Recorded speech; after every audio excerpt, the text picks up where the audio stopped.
परमात्मा कहते हैं थोड़ा सा तो जीवन है, और इसका ये भी ना मालूम जो है कितने दिन का। हम अप्रोक्सीमेटली जीते हैं ये सोच करके 80-90 वर्ष तक जीवन रहता ही रहता है, और ये कभी ध्यान में नहीं आती कि कोई 5 वर्ष का मर गया, कोई 10 वर्ष की मर गई बहन बेटी भाई, कोई 25 वर्ष के मर गए, कोई 50 वर्ष में मर जाते। तो ये फिक्स क्यों मान लिया आपने 80-90 वर्ष? तो ये तू बस एक दूसरे ने देख के अटकलबाजी से हम रह रहे हैं। इसके विषय में परमात्मा कहते हैं, अपने ऊपर उदाहरण देते हैं। साथी हमारे चले गए, हम भी चलन हारे, कोई कागज में बाकी रह रही, तात लगी है वार। हम देखते हैं अपने साथ में रिश्तेदारों में वो जा रहे हैं और अपना भी नंबर आने वाला है, लेकिन हमारी कोई कागज में बाकी रह रही है। जिस दिन वो बाकी पूरी हो जाएगी फिर देखना आपकी भी टिकट कटेगी। कबीर थोड़ा जीवना और मंडे बहुत मुंडान। अंतिम बिना ज्ञान के व्यक्ति के आखिरी सांस तक ये जीवी का काल ये वेदन लाए रखे, ये बनवा दूं वो करवा दूं, और बुढ़ापे में ज्यादा छिड़ा करे बीमारी, ना बालक माने ना उसकी बुद्धि ढंग से काम करे। बच्चों के बीच में बेमतलब वृद्ध आदमी टांग अड़ाए रखा करे, नो कर लो नाश करोगे तुम, फलाना ऐसे कर दिया। अब उस समय में जब बच्चे सियाने हो जाते हैं वो अपनी सूझबूझ से बहुत अच्छा ही करते हैं, और होना उनका वही है जो उनकी किस्मत में लिखा है। तो उससे परमात्मा कहते हैं कि रहना थोड़े से दिन है, और ना जाने कहां तक कि तू एस्टिमेट लगाए बैठे है, ये कर दूंगा वो कर दूंगा, कोठी बना दूंगा, 2 प्लाट ले लेता हूं। परमात्मा कहते हैं ये बिना ज्ञान के डले ढोरे हो तुम, 1 मिनट का भरोसा नहीं, और मुकदमे कर रहा जमीन पे। कौरव पांडव लड़का मर गए इसी पृथ्वी पे, या यही रहेगी, और वो सत्यानाश पर करवाएंगे। इन्हीं एकड़ जमीनों पर, इन किलों पर जो आज आप कब्जा करे बैठे हो, अरबों खरबों पुरानी मर गए, इनको अपना मान के। काया तेरी है नहीं ये माया कहां से हो, चरण कमल में ध्यान रखो भाई इन दोनों को खो। ना काया तेरी तो माया कहां से होगी जिसको ठीक है चिपका बैठा। उसके लिए परमात्मा कहते हैं भगवान के चरणों का चिपका रहे, भक्ति करता रहे, और जब तक यहां रहे इसको समझ ले एक रेस्टोरेंट है, और जैसा भी रेस्टोरेंट तुझे तेरे भाग में मिला है उसमें सब्र कर, संतोष कर, अपना टाइम पास कर। जो उद्देश्य लेकर तू उस रेस्टोरेंट यानी धर्मशाला में कोई कमरा बुक करा कर रह रहा है, उसका उद्देश्य क्या था, वो उद्देश्य यहां बताया जाता है।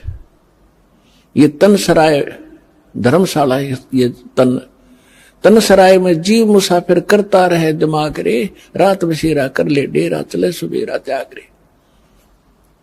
इस संसार रूपी शहर में और इस शरीर रूपी एक धर्मशाला आपको ये कमरा मिला हुआ है। ये किस लिए लिया आपने? आप यहां कोई व्यवसाय करने आए थे। राम नाम निज सार है, राम नाम निज मूल, राम नाम सौदा करो, राम नाम ना भूल। हम ये सौदा करने आए थे राम नाम का, और वो हम भूल गए इस सराय में और बकवाद करने लग गए। कोठी बना लूं, बंगला बना लूं, घुट्टी ला लूं, डीजे बजा लूं। ये कोरी बकवाद है। एक जो विद्यार्थी अपने विद्या ग्रहण ना करके शराब पीवे, सिनेमा देखे और सैर सपट्टे को घूमता रहे, तो वो उसके लिए हानिकारक है। इसी प्रकार मानव शरीर प्राप्त प्राणी एक विद्यार्थी है, और विद्यार्थी को अपना वही कार्य करना चाहिए जो उसका होता है। हम उसको भूल गए और काम बकवादों में लगे हुए हैं। तो जिस कारण से हमने अपने असंख्य जन्म नाश कर दिए, तो पुण्यात्मा आपका सौभाग्य है कि आपको ये मार्ग मिला, ये ज्ञान मिल रहा है। और ये ज्ञान ऐसा है आपकी आत्मा को झंझोड़ कर धर देगा, क्योंकि इसमें दोनों गुण हैं। एक तो आपके पाप नाश होंगे इस अमृतवाणी से, जो दास के मुख से जो बोला जा रहा है, चाहे वो टीवी के पर, चाहे कोई सीडी कैसेट में, इसका प्रभाव आप पर विशेष होगा। और यही वाणी आपने सुनते कबीर पंथियान और फलाना कितने को बरस हो गए, किसे कसर नहीं। सत्संग में बैठे तो ना डलाए जाएंगे, हंसे या जाते हुए कर्म करेंगे जो ना करने चाहिए, क्यों उनका असर उनका हो ही नहीं सकता, वो अधिकारी नहीं है। एक राजा की रानी ने गुरु दीक्षा ले रखी थी, राजा इसका विरोधी था कि ये गुरु ऐसे होते हैं, औरतों को बहकाए रखते हैं, इनसे पैसे ऐंठते रहते हैं। तो वो इस बात के पक्ष में नहीं था, लेकिन अपनी धर्मपत्नी के सामने वो घना विरोध भी नहीं कर पाता था। बार बार यही कहता था कि क्या रखा है गुरु बनाने में, भक्ति यहां कर लिया करो। तो वो कहने लगी, जी मैं तो घना उत्तर जानती नहीं, आप गुरु जी के पास चलो, एक वे उनसे पूछ लो। उसने कुछ दिन के बाद सोचा, चल इसके गुरु जी ने कह दूं, इसके सामने सुना दूंगा दो चार, फिर तो इसका मन हटेगा कुछ। चला गया गुरुजी से ने, गुरुजी के पास जाते ही, वो तो संत तो ये कहते हैं बच्चा भक्ति करो, परमात्मा का नाम लिया करो। तो उसने, राजा ने प्रश्न किया कि क्या गुरु बनाना घना जरूरी है? महाराज जी भक्ति तो घर भी हो सकती है। तो राजा ने सोचा, अब भाई अब मैं कुछ कह दूंगा तो कति ज्यादा ही गुस्से मारा है, और फिर राजा है, ऐसे कहना ठीक सा नहीं लगेगा। उसने कहा, जी देखो अब मेरे पास समय नहीं है, मेरा अपनी क्रियाक्रम का समय हो गया है, मैं कभी आपके घर पर आऊंगा और तब आपको बताऊंगा, विस्तार से पूरी डिटेल बतानी पड़ेगी, बहुत लंबा चौड़ा विषय है। राजा ने सोचा, और बढ़िया, वहां इसका खूब दिमाग चाटूंगा। कुछ दिन के बाद राजा को संदेशा पहुंचाया कि जी आज गुरु जी आ रहे हैं। राजा ने सब व्यवस्था कर दी, आप बैठ गए सिंहासन पे, और संत के लिए नीचे एक अलग से कुर्सी ने दी, और काफी वजीर वजार उसके वहां खड़े थे। अब संत जी जाकर खड़े हो गए, वहां सैनिक भी खड़े थे, बॉडीगार्ड। संत जी ने कहा कि ए सिपाहियों, इस व्यक्ति को अरेस्ट करो। राजा की तरफ संकेत किया। अब वो सिपाही उस संत के कहने से राजा की को कैसे अरेस्ट कर ले? 2 बार कहा, तीसरी बार कहा, अरे सुना नहीं तुमने? अब राजा पहले तो हंस रहा था कि क्या मजाक कर रहा है, फिर उन्होंने सोची तो भाई कति दर्द हो गया, कति राज्य पाठ खरीद मेरा छीन ले। राजा ने कहा, सैनिकों अरेस्ट करो इसको। इतना कहना ही था, उस बाबा जी की दोनों तरफ तो बांह पकड़ ली सिपाही ने, चरचरा नाक है, और ये इंतजार कर रहे थे अब क्या आदेश है नेक्स्ट। तब संत ने कहा, कहा कि हे राजन, गराय आदमी की नो बेइज्जती करवाया करें। तो उस राजा ने कहा कि आप क्या कह रहे थे? कि मैं आपके प्रश्न का उत्तर देने आया था जो आपने उस दिन किया था, ये उत्तर दे रहा हूं मैं आपका। ये क्या खाक उत्तर दिया? राजा ने कहा कि मुझे छुड़वा तो दे, फिर मैं कुछ बात बताऊं। तो उसने कहा छोड़ दो, उन्हें छोड़ दिया, खड़े हो गए दूर। तो राजा संत ने कहा कि देखो जी, आप राजा हो, ये आपके सेना है। अब ये शब्द मैंने कहा था जो आपने बोला, मैंने कहा था इसको अरेस्ट करो, ये टस से मस नहीं हुए, और यही आपने बोला था, इसने मेरे को उठा लिया ऊपर ने। तो ये आपके वचन से काम करेंगे, आपके वचन की शक्ति से चलते हैं। इसी प्रकार अध्यात्म मार्ग का मैं महाराज हूं, और जो वचन मैं कहूंगा वो क्रियावान होंगे।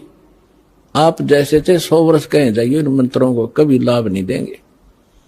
समझदार को संकेत पर्याप्त है। तो परमात्मा कहते हैं कबीर एक दिन ऐसा होएगा सबसे पड़े बिछो, राजा राणा राव रंक सावधान क्यों न हो। एक दिन ऐसा होगा सब बिछड़ोगे तुम और कोई तुम्हारे साथ नहीं जागा। कबीर साहब कहते हैं हिड़की दे दे रोएगी सुरता जब तू चलेगी अकेली।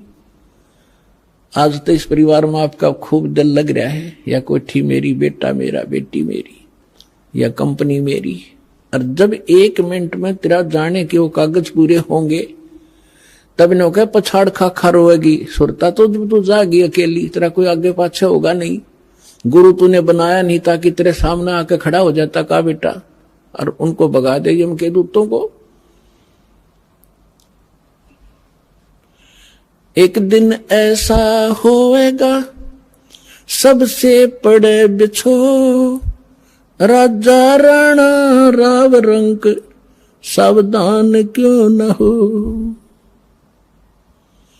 उजड़ खेड़े ठीकरी ये गड़गड़ गए कुम्हार, वो रावण सरीखे चले गए भाई लंका के सरदार।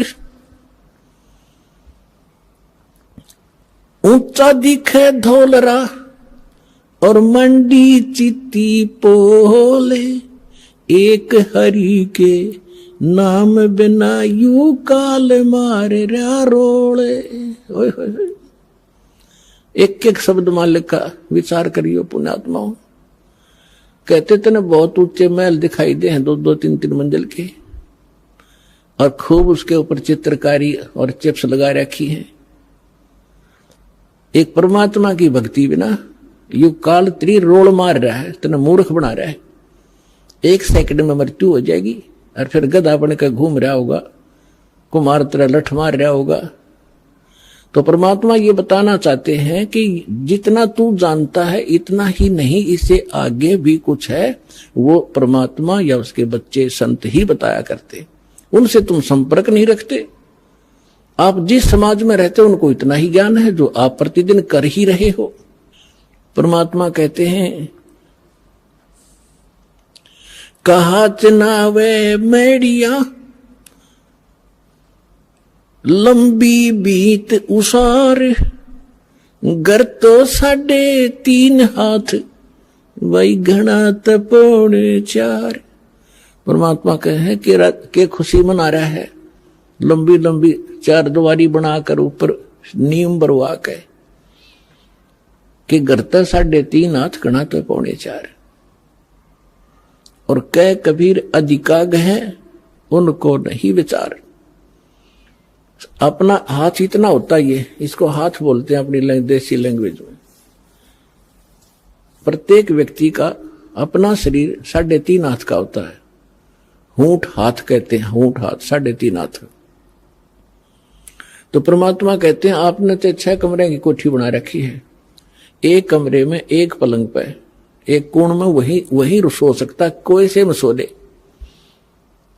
तो कहने का भाव यह है परमात्मा का कि आप जी दूसरों को देखा देखी अपने कर्म ना बिगाड़ियो।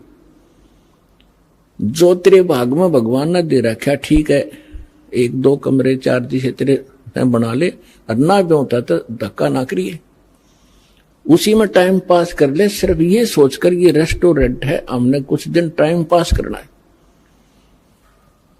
फिर हमारा दृष्टिकोण अपने परमात्मा पर आना चाहिए, कबीर भगवान पे। ये समर्थ थे, एक वर्ड में, एक शब्द में सारे ब्रह्मांड रख सकते हैं।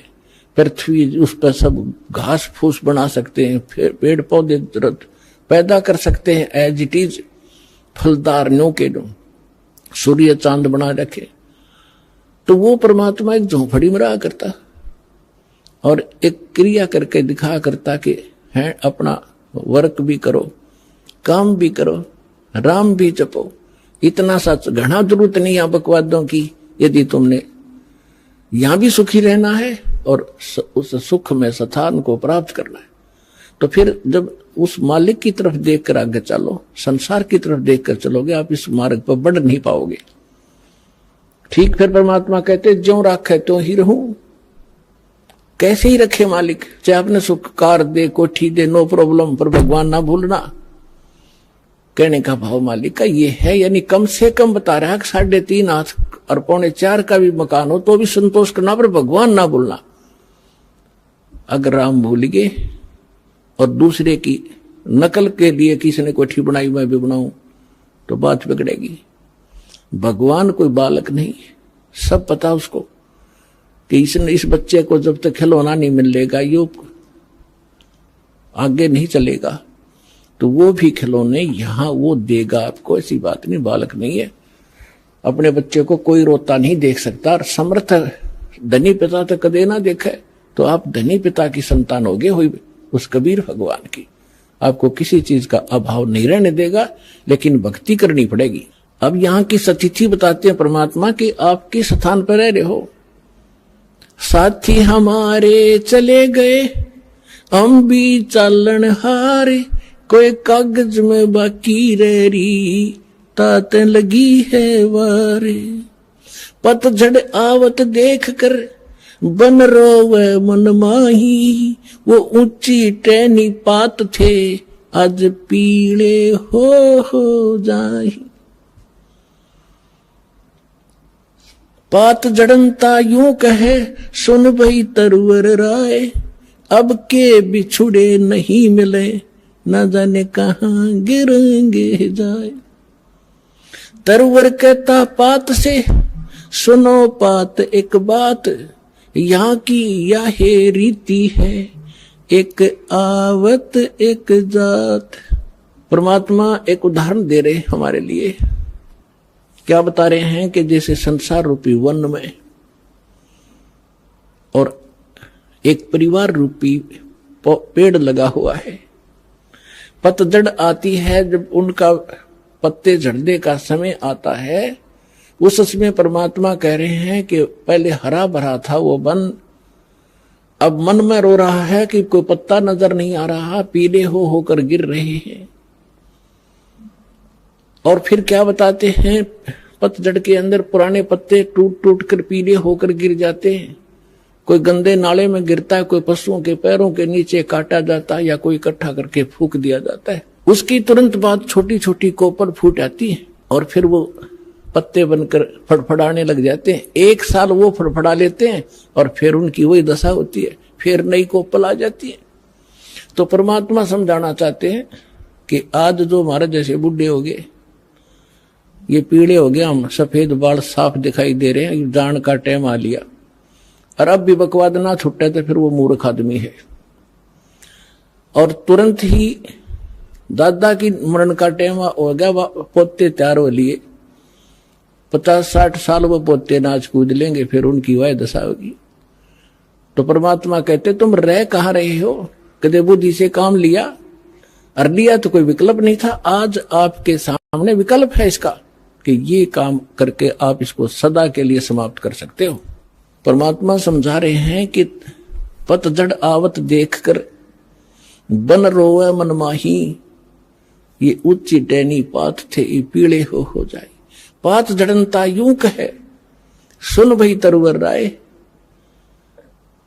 अब के बिछुड़े नहीं मिले, ना जाने कहां गिरेंगे जाए। अब जैसे कोई व्यक्ति को पता लग जाता है कैंसर होगी, डॉक्टर ने बता दिया कि अब 10 दिन का मेहमान है, सभी रिश्तेदार इकट्ठे होने शुरू हो जाते हैं, कुल के लोग भी हाजिरी लगाना शुरू कर देते हैं। और वो कहता है, उसको उसमें महसूस होता है कि जिस परिवार में मैं रहा था इसमें रह नहीं पाऊंगा, जाना पड़ेगा। तो वो अपने आप कहता है, भगवान अब क्या होगा मेरा, ना जाने कहां जाऊंगा। तो कुल के लोग सांत्वना देते हैं, भाई चिंता ना करें, यहाँ तो सबके साथ ऐसी ही बनती है, कोई पहले मर गया कोई पीछे मर गया, ये तो सबने ही जाना है। तो यहाँ की एक रीति है, और ऐसी सांत्वना हम देकर उसको संतोष देते हैं, और अपनी चिंता फिर नहीं रहती। हम सोचें इसको कुछ सांत्वना दें, यो ठीक ठाक मर गया। तो यही उदाहरण दे रहे हैं परमात्मा के, पात जड़नता यूं कहे, एक परिवार से निकल कर जाने वाला जो व्यक्ति मरने वाला कह रहा हो, सुन भई तरवर राय, अब के बिछुड़े नहीं मिलेंगे तेरे तय। ना जाने कहाँ गिरेंगे जाए, ना जाने कुत्ते बनेंगे, गधे बनेंगे, पता नहीं कहाँ दुर्गति होगी। अब तरवर कहता पात से सुनो पात एक बात, यहाँ की यह एक रिवाज है, परंपरा है, रीति है। एक आवे पोता आ गया, दादा की टिकट कट गई, एक आवे एक दात। यहां यह चिंता तो करा मत, ये तो होगा। अब इसका विकल्प बताते हैं परमात्मा। अगम निगम को खोज ले, बुद्धि विवेक विचार, उदय अस्त का राज मिले, तो बिन नाम बेगारे। पूरी पृथ्वी का राजा यदि ये सत साधना नहीं कर रहा तो बेगार कर रहा है, बेगार। वो डले ढो रहा है। जब राजा डले ढो रहा तो आप अपने हिसाब लगा लो, एक जनसाधारण नागरिक राजा को तो सक्षम मानता है, समर्थ मानता है, उसके आगे भीख मांगता फिरता है। और परमात्मा कहते हैं वो भी डले ढो रहा है जो सत भक्ति नहीं करता। अब बेगार की डेफिनेशन बताऊंगा आपने, क्योंकि आप तो नई दुनिया में जन्मे हो, हम उस पुरानी दुनिया में जन्म कर नई से भी संबंधित हैं। इसलिए हमने पिछले भी सारे फार्मूले याद हैं और वर्तमान के भी। इसलिए दास आपको परमात्मा ने जो वाणी बोली वो पहले बोली थी, उसमें हमारे पुराने शब्द घने हैं जो आज के बच्चे उनको समझ नहीं सकते बेगार के चीजों से। तो इसलिए परमात्मा ने दास को ऐसे समय में यहां पटका ताकि मैं परमात्मा की वाणी को दास ठीक से समझ के उसके बच्चों को निर्णायक तरीके से समझा सकूं। बेगार हम छोटे छोटे थे जब हमारे गांव में रोड बना ही बना था। 3 व्हीलर चला करते, बड़े पेट्रोल से चलते थे, लंबे लंबे 3 पहिया वाले सवारी के। उनमें से एक दिन आया नहीं। दूसरे साथी पूछ रहे थे कल कहाँ गया था, आया क्यों नहीं, क्या हो गया, कुशल तो है? उसने बताया कल मैं बेगार में फंस गया। फिर वो बेगार बता रहा था कैसे कि रात के 12 बजे पुलिस वाले आ गए और मुझे उठा ले गए 2 बजे सी सुबह कल, और ले गए मुझे थाने में। पेट्रोल अपने पल्ले से डलवाया मैंने, और वो बैठ के उसमें उन्होंने कई जगह रेड लगानी थी, पर इन थाने वालों के पास व्हीकल नहीं होते थे। वो यूं ही किसी को पकड़ ले जाते थे और सारा दिन उसकी रेल बनाए रहते। तो वो कह रहा था कि सारा दिन लगभग 200 किलोमीटर तो मैं वैसे मेरा 3 व्हीलर घूमया, 200 रुपये का पेट्रोल अपने घर से डाला, आप रोटी अपने पल्ले खाई, उनको और खिलाई जो पुलिस वाले साथ में थे, चाय पानी पीवे थे कितने। और अब उसको और तो ये सोच रहे थे कि भाई गणिया कमाई कर रहा होगा, यो तो आज तक भाग्या फिर है, दौड़ा फिर है इसका 3 व्हीलर। और वो करका था अपना घर तय खर्चा सारा, अन्यों दिखा था बड़ा जोर का व्हीकल पहिया चल रहा इसका। तो इसको बेगार कहते हैं कि आज मैं बेगार में फंस गया था। तो यहां जो भी राजा बना है, कोई डॉक्टर बना है, इंजीनियर बना है, कोई IAS IPS अधिकारी बने हैं, या कोई जज बने हैं, या कोई एडवोकेट बने हैं, या कोई सेठ बना है, या कोई मंत्री, मुख्यमंत्री, प्रधानमंत्री, राष्ट्रपति बने हैं, ये पिछले जन्म के पुण्यकर्मी प्राणी होते हैं। और इनकी पहले की बैटरी चार्ज होती है, पिछला पुण्य संग्रह धन इनके साथ होता है, वही लोग ऊपर को उभरते हैं। नहीं, एक परिवार में एक तो रिक्शा चला रहा है और एक व्यक्ति अच्छी दुकान कर रहा है, उसके रोज के 200-500 रुपये ग्रहण कर रहा है, 1000 रुपये। तो ये ऐसा डिफरेंस पिछले ही संस्कारों से होता है। आज कोई मुख्यमंत्री है, अब आम व्यक्ति ने तो ऐसा दिखा ही तो भाई खुदा बन गया, आगे पीछे लाल बत्ती चले और सलूट मारे बड़े बड़े अधिकारी, और हमारे जैसे भिखारी उसका आगे हाथ जोड़े खड़े रहे। तो उसको भी परमात्मा ने कहा ये तो छोटे से टुकड़े का राजा यदि पूरी पृथ्वी का शासक हो और जिसके पास भक्ति नहीं है वो बेगार कर रहा है, वो डले ढो रहा है, वो अपने पुण्य पिछले पुण्यों से उस 3 व्हीलर वाले की तरह घूमता तो घना स्पीड तो दिखे, ठाठ बाट दिखे, लेकिन वो अपने घर ते पूंजी नष्ट कर रहा है, अपने पिछले पुनों को खोकर नाश करके अगले जन्म में कुत्ते की योनि में, गधे की योनि में जागा। इसलिए परमात्मा कहते हैं अगम निगम को खोज ले, बुद्धि विवेक विचार, उदय अस्त का राज मिले, तो बिन नाम बेगारे।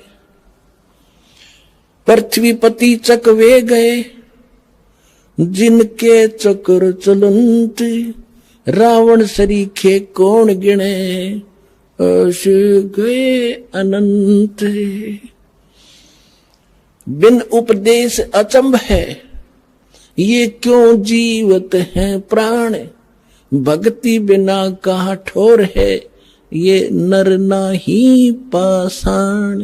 ये भगवान इस आत्मा के ऊपर कितना जामा बैठ गया, कैसा हमारे अंदर इतना कठोरपन आ गया, इतनी जबरदस्त चोट मारी दाता ने।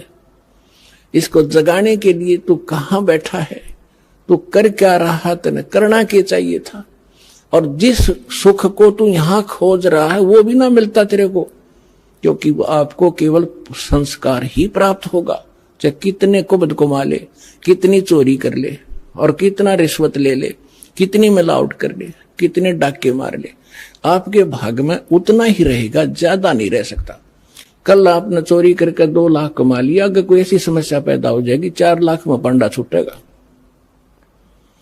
और पैसा रहा नहीं, वो कर्म पाप बिगाड़े, कर्म बिगाड़े थे वो ज्यों के तू तेरे सिर पर धरे रह जाएंगे, वो तेने भोगने पड़ेंगे। तो परमात्मा कहते हैं कि बिन उपदेश, देखो उपदेश माने गुरु के शिक्षा और दीक्षा, दोनों उपदेश में आ जाते हैं। जो बिन उपदेश आश्चर्य है, अचंभ है, ये क्यों जीवत है, जीव प्राण, और भक्ति बिना काठोर है, ये नर नहीं, मनुष्य नहीं है, ये तो पत्थर है। इतना विवेक नहीं रखते ये लोग, नर नाही ये पाषाण, जिनका इतना ज्ञान, अरे ऐसी भगवान की वाणी का असर नहीं हो रहा, कहते मानुष नहीं है फिर ये तो पत्थर जैसे हृदय के इंसान हो गए, पाप कर्मों का ज्यादा प्रभाव है। और फिर जैसे आपको अभी आपने सुना कि मिलना भाग्य ही है, भाग से अधिक हो नहीं सकता, और जो आपने 2 नंबर के काम करे वो कर्म और बिगाड़ लिए, वो पाप आपके साथ रहेंगे, धन नहीं रहेगा। फिर इसका विकल्प बताया परमात्मा ने, ठीक है अनजानपने में जो गलती होगी सो होगी, आगे से सतर्क हो जाओ, यहां से दीक्षा लो, आपके पिछले पाप भी नाश होंगे, आगे आपके भाग्य में ना होगा, ये समर्थ है, आपके नए लेख लिख देगा ये कबीर भगवान, वो समर्थ शक्ति है, समझ लेना इस बात को।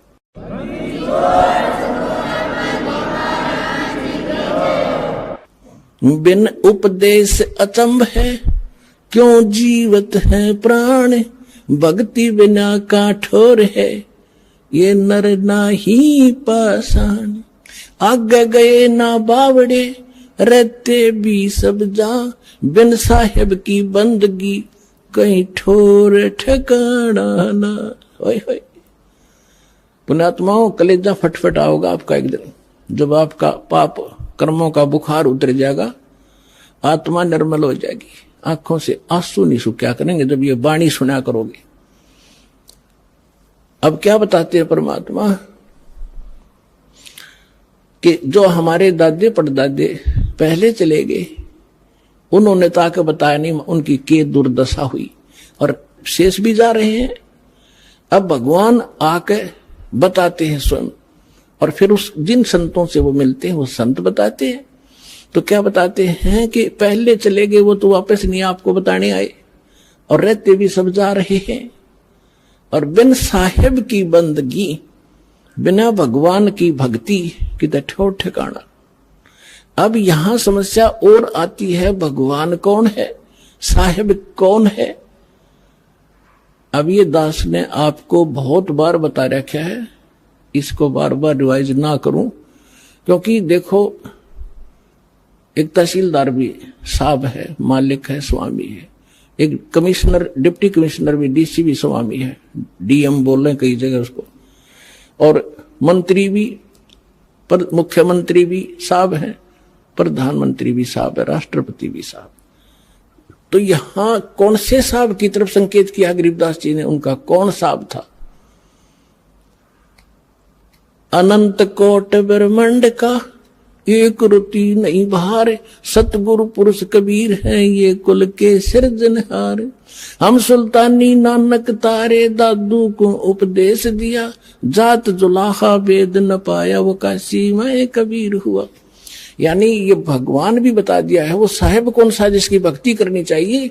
ये वो परमात्मा है जो काशी में धानक जुलाहे रूप में कबीर रूप से नाम से आए थे। ये अनंत कोट ब्रह्मांड का स्वामी, ये है मेरा साहेब।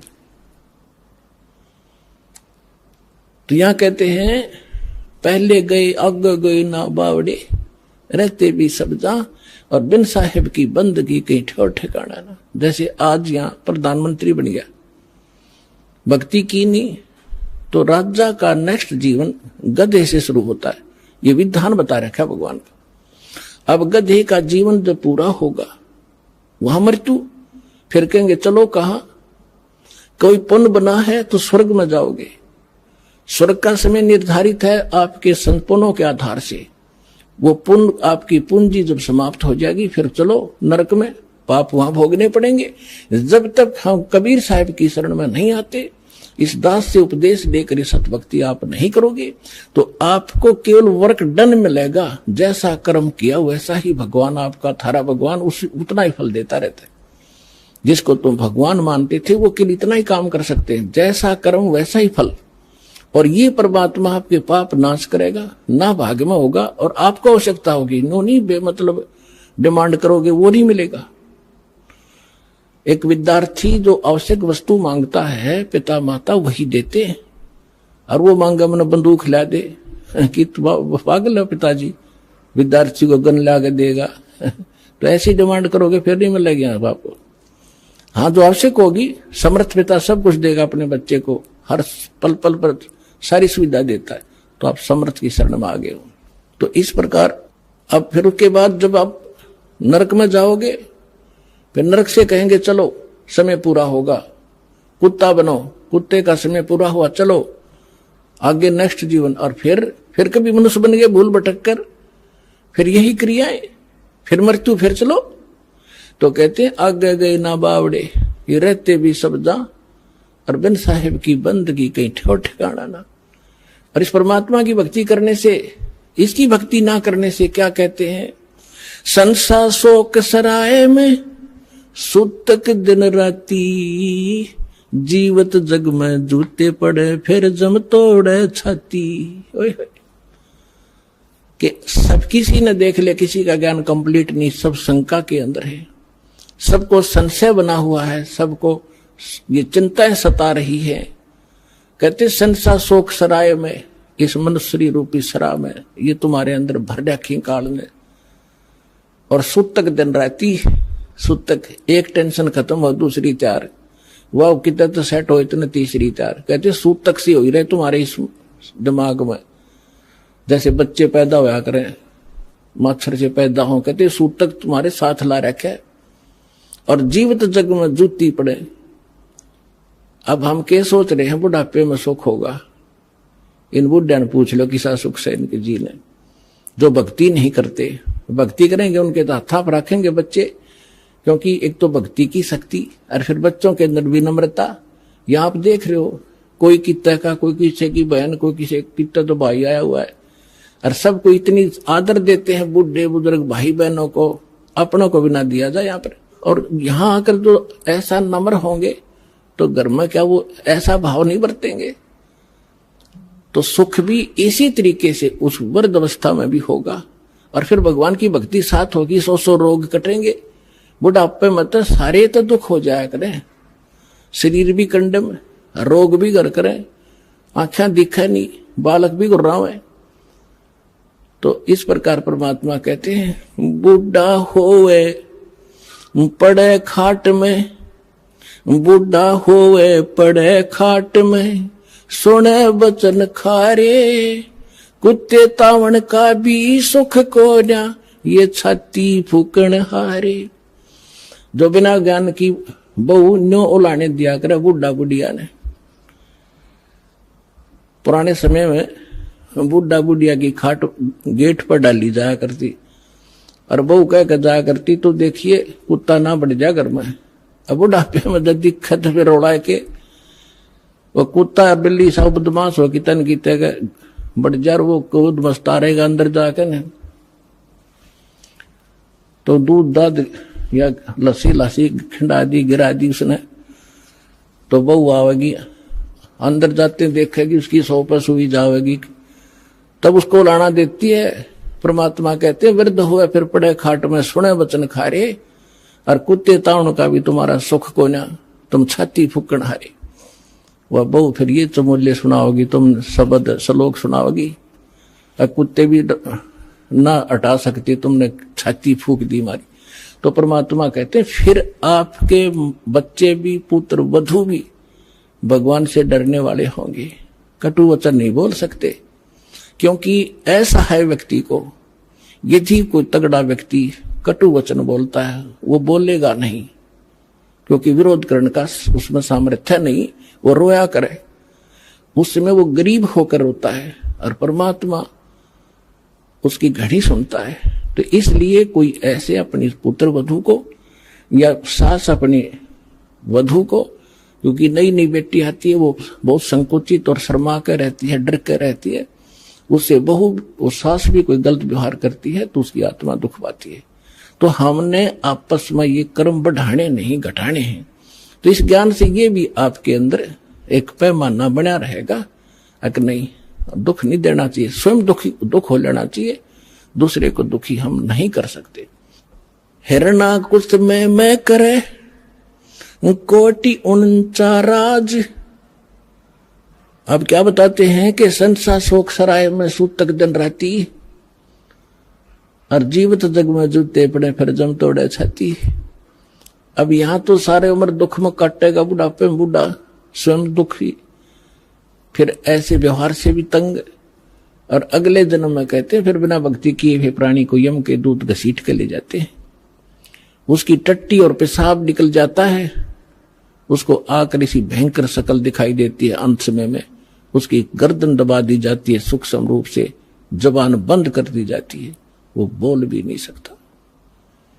और जो भक्ति करते हैं परमात्मा की, ऐसे जाएंगे जैसे स्वप्न, जैसे आप ऐसा स्वप्न होगा जैसे सत्संग में चलते हैं, वहां भगत दिखाई देंगे, अरे कहाँ जा रहे हो, क्या हो, बरवाला चलते हैं, चलो भाई चलो चलो, ऐसे छोड़ कर भाग लेगा शरीर को, जैसे रजाई छोड़ कर भाग लिया करें गुरु जी को देखने के लिए।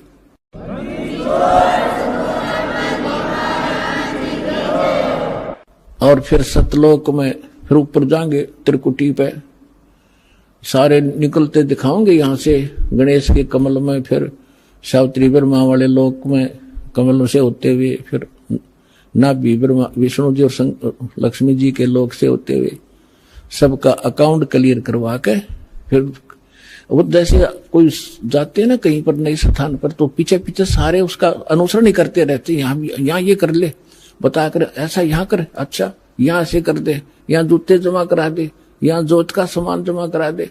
तो इस तरह वहां ऐसे कराते हुए त्रिकुटी में पहुंच जाओगे, वहां परमात्मा मिलेगा अपने इस दास के रूप में, और वहां फिर धर्मराज के दरबार में आपको क्लियर कराया जाएगा सतनाम के प्रथम मंत्र का, वहां अकाउंट क्लियर होगा। और फिर परमात्मा पारब्रह्म के उस घर में द्वार में जा करके पार करके वहां का अकाउंट करवा के फिर सतलोक ले जाएंगे। आप सतलोक बैठे पाओगे, और घर वाले यहां सोच रहे हैं मर गया, मरा नहीं, वो तो सतलोक पहुंच गया।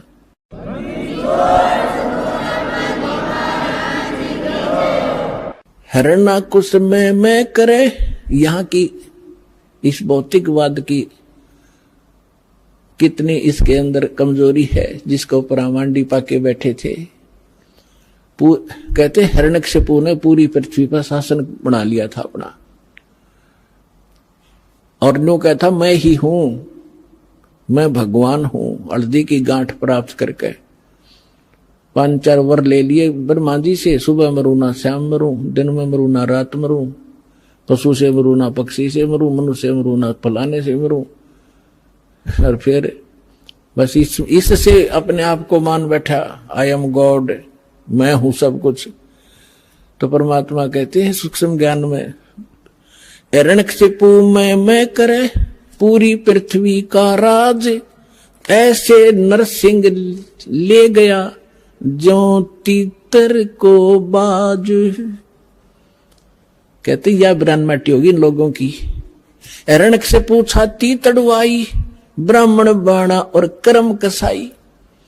बगैर ज्ञान के भक्ति भी करता था, ऐसी सिद्धियां भी प्राप्त कर दी थी जिसको उससे भ्रम हो गया कि मैं सब कुछ बन गया। तो परमात्मा कहते बिना ज्ञान के हिरणा कुछ छाती तोड़वाई और ब्राह्मण बाणा और कर्म कसाई। वो तो भगत दिखाई दे, ब्राह्मण माने भगत भी होता है, वो तो भगत और भक्ति करे, और कर्म कसाई वाले तो कहते ऐसे लोगों की छाती तोड़ा टूटिया करती है, भगवान ने उसका पेट फाड़ के गिर दिया। हिरणा कुछ छाती तोड़वाई और ब्राह्मण बाणा और काम कसाई। कबीर लूट सको तो लूटियो, राम नाम की लूटी, पीछे फिर पछताओगे, प्राण जहांगे छूट। अब ये बात आप पहले भी पढ़े पढ़ाया सुना भी करते, लेकिन आज सुनोगे ना आपकी छाती में लगेंगी सारी, क्योंकि अधिकारी के बिना ये अमल में आ ही नहीं सकती। और परमात्मा की दया इस दास पर है।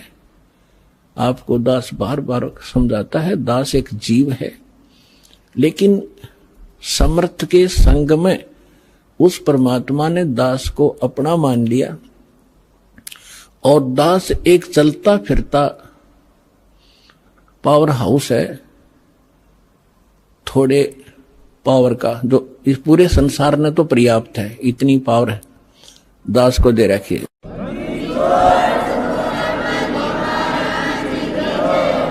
पूरे विश्व को इंक्लूडिंग ब्रह्मा विष्णु महेश तक को इस दास के पास तो मालिक ने, क्योंकि ये ऊपर से आ रही है पावर।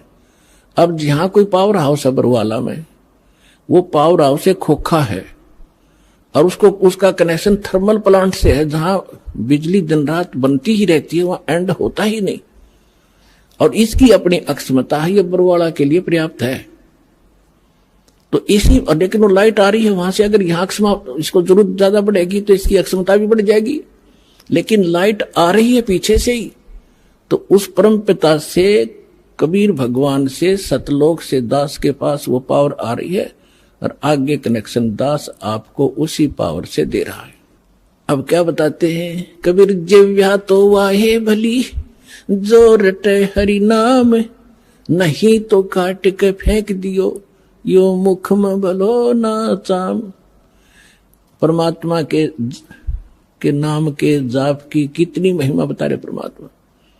वैसे तो जिव्या बहुत काम आवे, खाना खान में भी काम आवे, और भी कड़वा मीठा चाखण के भी काम आती है।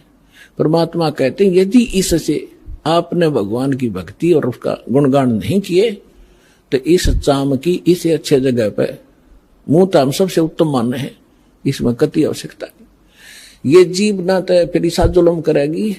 कहते हैं एतय पराई आत्मा जीव बांध तलवार, या जीव तलवार का काम करेगी। कोई गरीब, एक कमजोर व्यक्ति को एक तगड़ा व्यक्ति, बलवान व्यक्ति कोई अपने मुख से ऐसे वचन कह देता है, अब उसके साथ ना प्रतिशोध कर सकता, ना उसको कुछ जवाब दे सकता, बैठकर रोता है। उसकी आत्मा को जख्मी कर दिया उस नीच व्यक्ति ने इस जीभ वाली तलवार से।